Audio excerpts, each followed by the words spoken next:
Welcome back and thanks for joining us. We've got our tech expert David from NerdTap joining us live in the studio. Great to have you here. Yeah, thanks for having me back. Absolutely, and today we're talking about the top computer questions of 2013. You probably get a lot of questions every day, David. A ton, and some seem to pop up every year. The big one this year, though, is going to be Windows 8 or Windows 7. Okay, so I'm assuming Windows 8 is the newer one.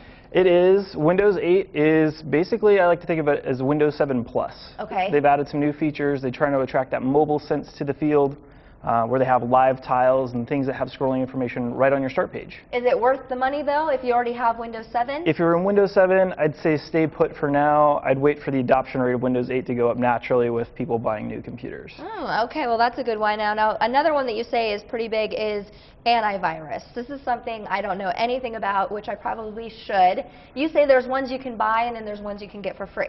Yeah, a lot of operating systems have different antiviruses built in. With Windows, really you want to go with Windows Defender as the base unit and something like McAfee, Norton, or Hitman Pro to provide a full coverage for antivirus.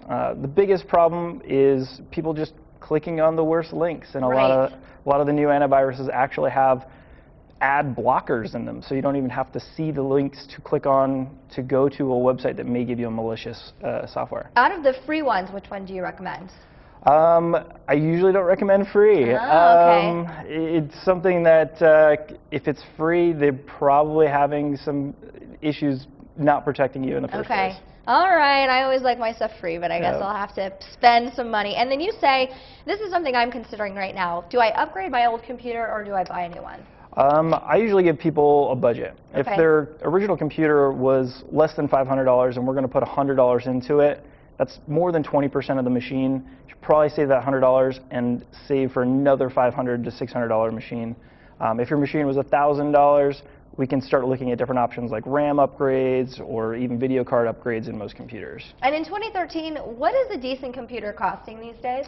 There really is a focus on and keeping the prices a little bit lower. There's more economy machines. You can get into a good computer for anywhere upwards of $400. Wow. A long-lasting 5-year computer should be around $1,000 to $1,100. Now, something I think is interesting with everybody that's got their tablets, their iPads, do you put antivirus on that?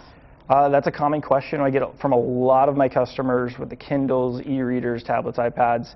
No is really the overwhelming response from Even though you're opening community. Up web pages? It really is more about net safety and knowing what to click on and what not to click on. Of course, don't open emails from people you don't know, and don't click on funny links that you don't know where they're taking you from Facebook either.